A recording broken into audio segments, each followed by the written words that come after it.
We are an asset servicing and asset intelligence company. So what does that mean, again, in reality? I think I was talking to some of you earlier around, hands up if you've got a pension. Most people, if not all. So it's incredibly likely that at some point in your pension's life cycle, it will touch us as an organisation, whether or not your pension provider is actually SSGA. So they're sat there on the 11th floor in Canary Wharf, managing the hard-earned cash that you stuck into your pension. Or it could be that it's another asset manager, one of our clients on this side, and they've outsourced their middle office to us. Or it could be that we're doing their custody, so we're holding on to their assets for them in safekeeping, through to global markets, which maybe they're doing the monthly FX roll, so they're going through the trading desk, or our newest, although it's not that new anymore, I think it's 3 or 4 years old on the global exchange side, which is really our data intelligence arm, and it's also, I guess, absorbed the Charles River Development acquisition, which I think was a mere 2.2 billion towards the end of last year, which again some of you would have read about. So in terms of recruitment, it really is very broad. My team, predominantly in London, but there's I've got a half a head count in Lux, 1 in Edinburgh, 3 in Poland, and there's a whole tribe in Bangalore as well. So again, we'll come on to the model in a little bit, but what they're looking at really is quite diverse.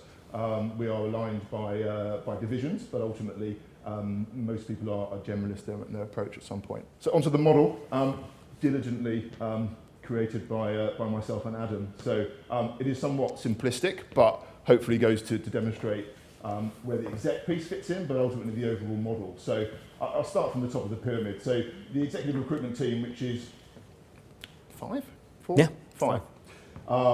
Which is led by Adam, and ultimately Adam is responsible for all the execution and delivery around the senior level recruitment we do on a pan-regional basis. We have an executive recruiter also based in the US and one in Asia Pac as well. So between the 3 of them, they're looking globally, and there is quite a lot of global interaction, just from whether or not we're agnostic in terms of location through to policies, processes, compensation, etc. So it's a relatively close-knit team in regular dialogue, which is definitely a positive. We then have the middle layer, which is the in-country recruiters and the EMEA sources, which are looking after your BAU entry-level through to experienced hire recruitment. To give you a bit of a feel, including internal recruitment, not just job changes, last year we ended up at about 560 hires just in the UK.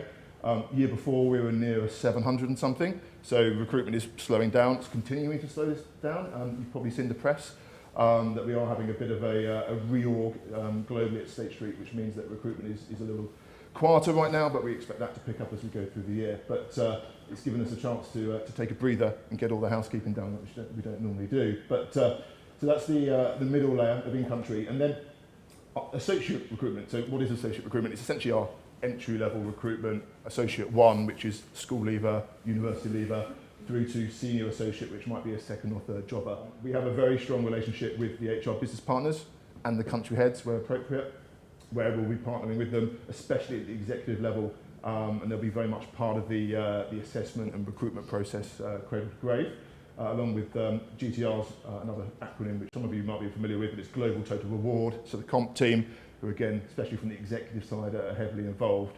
And then obviously as we trickle down, the associate recruitment, for example, business partners will be involved from a talent strategy perspective, the resource needs of the business, but less so obviously in the day-to-day recruitment of recent graduate or 2nd jobber. Volume actually has really gone up. So again, we're kind of looking at the executive piece here. We've seen growth broadly across the firm. If you look at 2014, our headcount was around just under 30,000 people. It's now just under 40,000. So over that 5-year period, we've seen our headcount grow by 1/3, and that's partly because we're in new locations. We're also into new business lines and business units that we haven't worked in before, and so that's just required additional headcount into talent pools that we've not looked at before. But then we've also had attrition. When I first joined, anecdotally, a lot of people talked about attrition being very low at State Street. You had a lot of State Street lifers who'd been there 10, 15, 20, 25 years, and actually how that's not necessarily a positive situation all the time.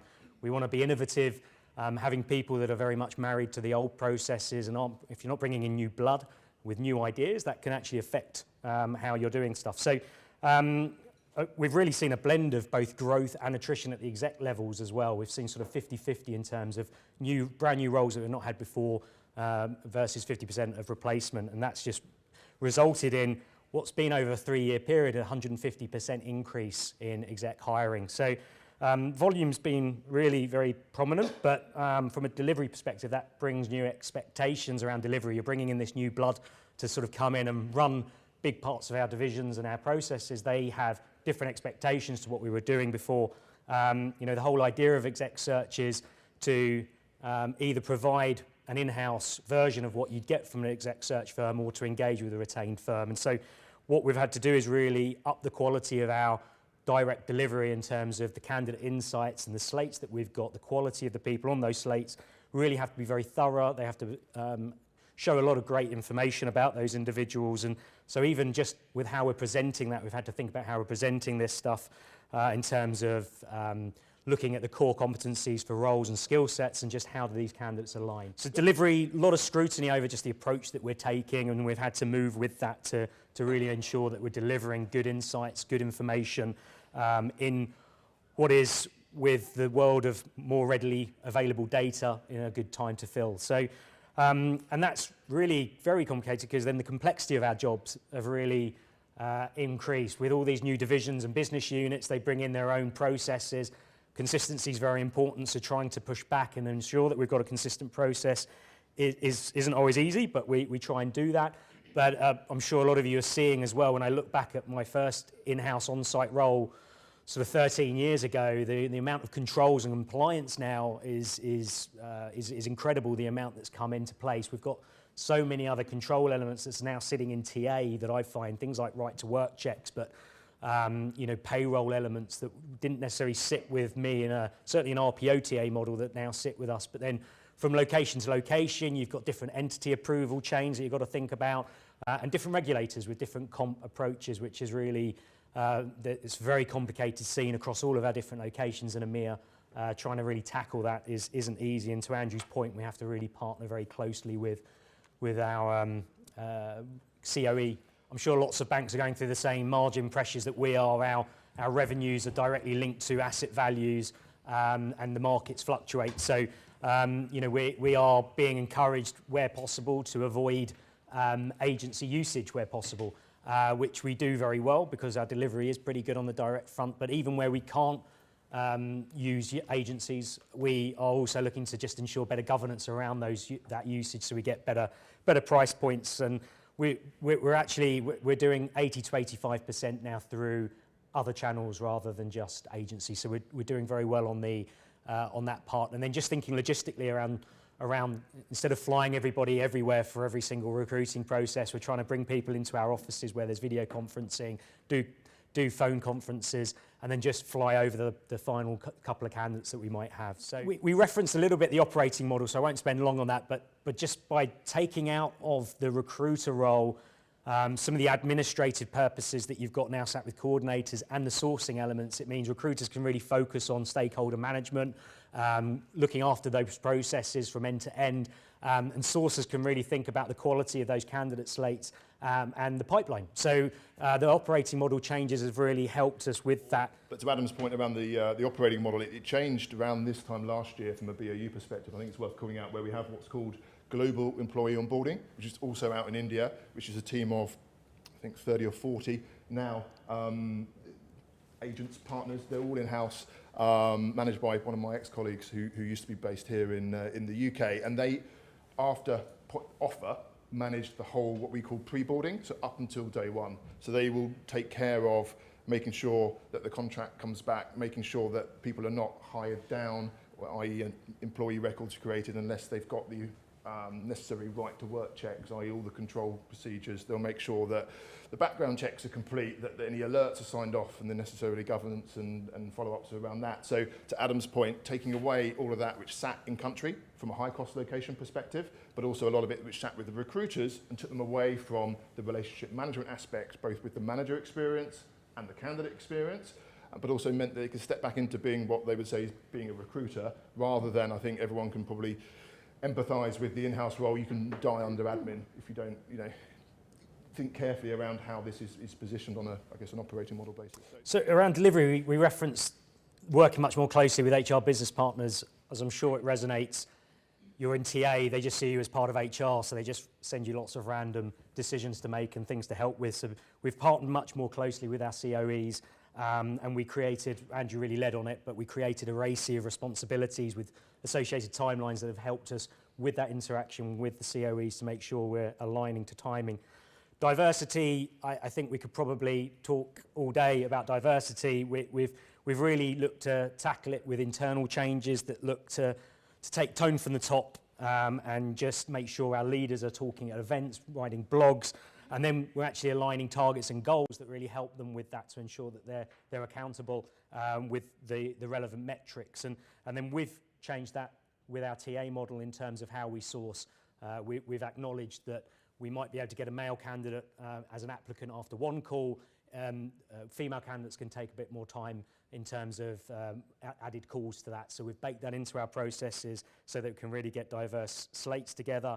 We use a tool called Textio that just takes out biases in the language of your specs to make sure that it really speaks to neutrality. And then interview experience. The number of time we look at the interviewer panel, it's just all male. So we're really trying to make sure that we're getting lots of people of different shapes and sizes into those interview panels. By moving people around, they develop better, but also the business develops better because our clients feel like they deal with siloed parts of State Street. If you've got people from other parts of the bank coming into your division with those views and perspectives, we can actually deliver a better one State Street to our client. We've talked about process improvement. We implemented Workday. So digitising really that employee experience and candidate experience has been good, and we're still working on that because we're about a year and a half into it. And finally, around feedback, we're trying to avoid that scenario where somebody has just interviewed a candidate, they pick up the phone and say, my gut feeling's this, I'm not sure about the fit, and there's just no accountability, there's no tracking of what that conversation's like. So we've developed feedback forms that look at what the regulators want, we look at what our core values as a company are, so that we can guide our interviewers in what they should be talking about, and then we make sure we're collating that in an independent way. It comes back to TA to collate, and we then display that to the hiring manager in a matrix of rankings normally, so they can really get a view and they're not getting swayed necessarily. We do have feedback calls sometimes. If we do, there tends to be a challenger on those calls that can actually play devil's advocate and try and make sure the conversation debate is really rich. And I think to Adam's point around the assessment piece, which is intrinsically linked to the feedback, we really we do put a lot of rigour around the framework and the diligence that we set up at the beginning of the search process to ensure that we have parity across the whole assessment process and ultimately candidate A through to candidate D, E, F, whatever it might be. Because without that, certainly I found through my career and also in-house, to your point, it's really hard to give any kind of quantitative evidence around why we selected the best candidate. And for those of you that are familiar with the SMCR, especially when you're making an SMF application to the regulator, they want to see a skills gap analysis. They want to understand what diligence you've really put into why this person is right and is ultimately, let's say, eligible and capable of holding an SMF role. So that's a really big part for us, where we partner with the business partner, also talent management and various other parts of GHR as well. On the AI side, we're on the cusp of getting a chat bot. I'm not sure how many future CEOs are going to be chatting away with a bot on our career site, but from a BAU perspective, that's pretty exciting. So I'm actually on the global work stream where we're looking at that as part of our career site. But then I think further down the line, we're currently migrating all our interview scheduling to a COE in the hub out in Bangalore. So all our interview scheduling will be done there, and where we can utilise AI. I mean, I've seen some pretty funky stuff out there where you literally sort of talk to your Siri or Alexa and say, schedule me an interview for next week in room whatever, and then it just puts it all into Outlook, sends the emails. I don't think we're quite there yet in terms of what our spend's going to be, but I think it's pretty close, if not already there for some organisations. And then also how we can build that into kind of the assessment. So at the point of application, people can ultimately self-identify as being right for a role or not right for a role, better candidate experience, not having to wait for a screening through, which could be realistically anywhere between a week or a month after the initial application, depending on the number of roles. But to give you a feel, at the entry level, I think we put out our internships for our asset management division, and in less than a month we had 800 applicants. So From a sheer volume perspective, we need to find better ways to ultimately select who's right for the role and ultimately bring in the right talent and culture into State Street.